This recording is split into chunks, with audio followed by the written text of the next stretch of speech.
ज्यांना मीडिया आहे तर लारती जाऊ. काय सांगाल, बीडमध्ये नियोजनासाठी बैठक झाली आहे, 15 तारखेला मोर्चा देखील काढणार आहेत. कसं स्वरूप असणार आहे, किती बंजारा समाज बांधव यामध्ये सहभागी होतील असा अंदाज आहे? आज खऱ्या अर्थानं मला सगळ्या मीडियासमोर एक गोष्ट सांगायची आहे. बंजारा समाज एसटी मधल्या आरक्षणासाठी आज एवढा आक्रमक झालेला आहे आणि त्या अनुषंगाने आमची चिंतन बैठक झाली पाठीमागच्या काळामध्ये आणि आज काही ठराविक कार्यकर्त्यांची नियोजनासाठी बैठक होती.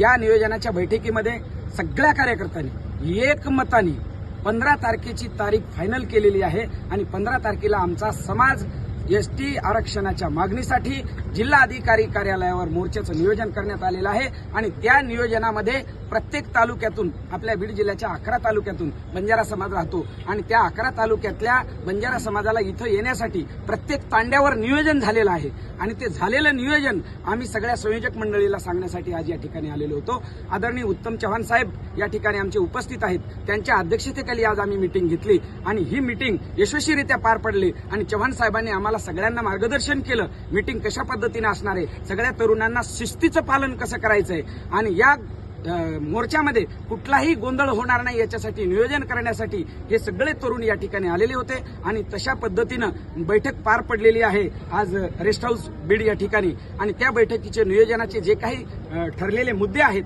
ते ठरलेले मुद्दे सगळ्या कार्यकर्त्यांना तालुक्या वाईज देण्यात आलेले आहे आणि तशा पद्धतीनं ते नियोजन पूर्ण करण्यात आलेलं आहे. साधारण किती बंजारा समाज बांधव या मोर्चामध्ये सहभागी होतील असा अंदाज? बंजारा समाजात प्रत्येक तांड्यात कमीत कमी 2000 ते 5000 चे तांडे आहेत आणि या प्रत्येक घरातून आम्ही ठरवलेलं आहे की जे म्हैसी असतील, बैल असतील, चे चारणारे आमचे म्हातारे कोतारे जे माणसं असतील, घरात 1-2 माणसं थांबणार आहेत आणि बाकीचा सगळा समाज आमचा रस्त्यावर उतरण्यासाठी येणार आहे आणि तो मोर्चा लाखोनी इथं दिसेल तुम्हाला की अगोदरच्या काळामध्ये जी गर्दी तुम्ही या ठिकाणी पाहिलेली आहे मराठा मोर्चाच्या काळात, ती गर्दी बीड जिल्ह्यात पुन्हा एकदा दिसल्याशिवाय राहणार नाही. तो समाज या ठिकाणी येण्यासाठी उतावीळ आहे आणि तो आल्यावर तुम्हाला नक्कीच लाखोच्या संख्येत तुम्हाला दिसेल.